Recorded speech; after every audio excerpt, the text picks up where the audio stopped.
अरे अभी तक खाना नहीं आया। क्या मुझे एक और शादी करने की जरूरत है?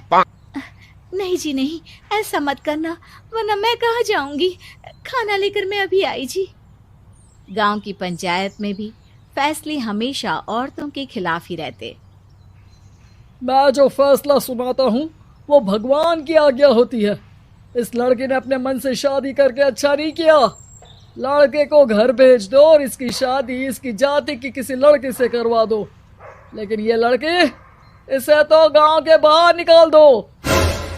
नहीं नहीं जमींदार साहब, ये क्या बोल रहे हैं? ऐसा नहीं हो सकता। मेरी बेटी मासूम है, इसे अच्छे बुरे की समझ नहीं है। अरे कहाँ जाएगी ये बेचारी? कहाँ जाएगी? इतनी चिंता है तो पूरे परिवार का गांव निकाला कर देते हैं। बेचारे पूरे बसे बसाए परिवार को गांव छोड़ना पड़ता है। चाहे जो हो, अगर बेटियों को कंट्रोल नहीं कर सकते तो गांव में रहने का कोई मतलब नहीं है। यहाँ औरतों को दब कर रहना होगा।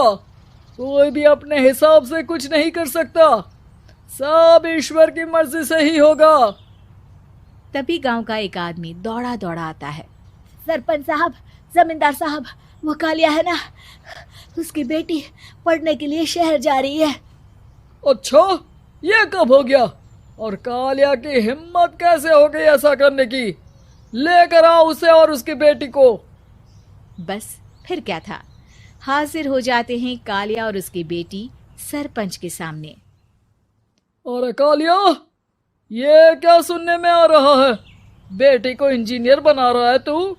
और ये बता, गांव में तो स्कूल नहीं है, फिर कहां से इतनी क्लास पास कर गई तेरी बेटी? राधा, जो कि कालिया की बेटी है, उसे लगता है कि सरपंच उसकी तारीफ कर रहे हैं। सरपंच जी, मैंने ऑनलाइन पढ़ाई की है, डिस्टेंस लर्निंग से। सभी में मैंने अच्छे नंबर पाए हैं, जिसे देखते हुए शहर की इंजीनियरिंग कॉलेज में मुझे स्कॉलरशिप मिली है। वाह जी वाह, क्या होती है ये? पहले तो ये बताओ, फिर आगे की बात करते हैं। पूरा गांव राधा की बात सुन रहा था और राधा बोलती जा रही थी। तो ऐसे मैं फ्री में एक अच्छी शिक्षा लेकर गांव में जो कुछ परेशानियां हैं, जैसे बिजली, पानी और इंटरनेट जैसी समस्याओं के लिए काम करूंगी। मैं गांव को शहर से जोड़ने के लिए पुल का निर्माण करवाने का प्रस्ताव रखूंगी। मुझे पूरी उम्मीद है कि जल्द ही हमारा गांव भी तरक्की की राह पर चल पड़ेगा। राधा की बात सुनकर सारे गांव वाले ताली बजाने लगते हैं। सरपंच को समझ नहीं आता कि वो क्या करे।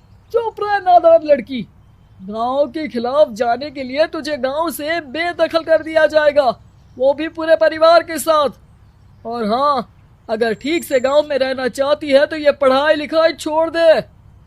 हम तेरे लिए गांव का कोई होनहार लड़का देखेंगे। तभी गांव का एक आदमी बोल पड़ता है। अरे नहीं नहीं सरपंच जी, राधा बिटिया जो बता रही है, अगर वैसा हो जाए तो हम लोगों को पैसा कमाने के लिए बाहर नहीं जाना पड़ेगा। हाँ जी, और ना ही कोसों दूर पानी के लिए भटकना पड़ेगा। हमारे बच्चे भी अच्छी पढ़ाई कर सकेंगे और आगे बढ़ेंगे, ना कि हमारी तरह खेती करते बैठेंगे। क्यों गांव वालों, राधा बिटिया का साथ देना चाहिए ना।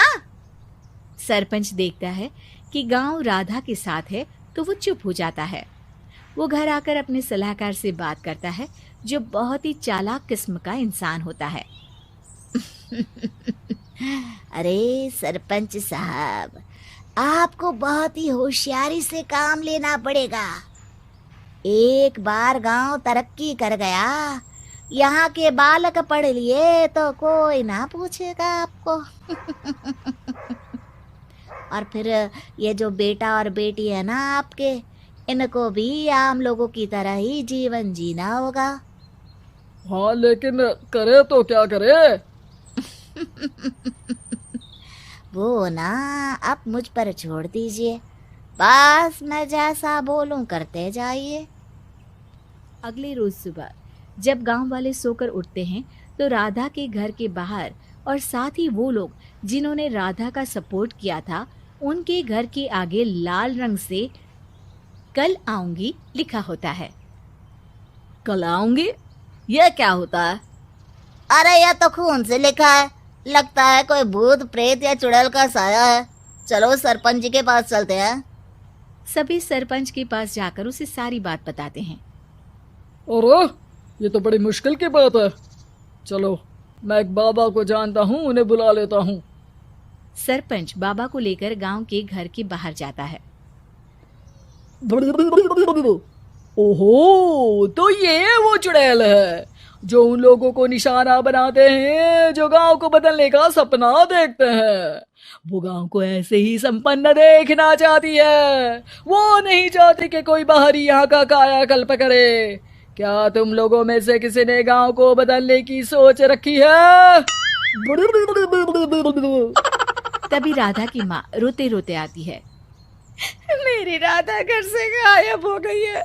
अरे कोई तो बचाओ, मेरी बच्ची कहाँ गई?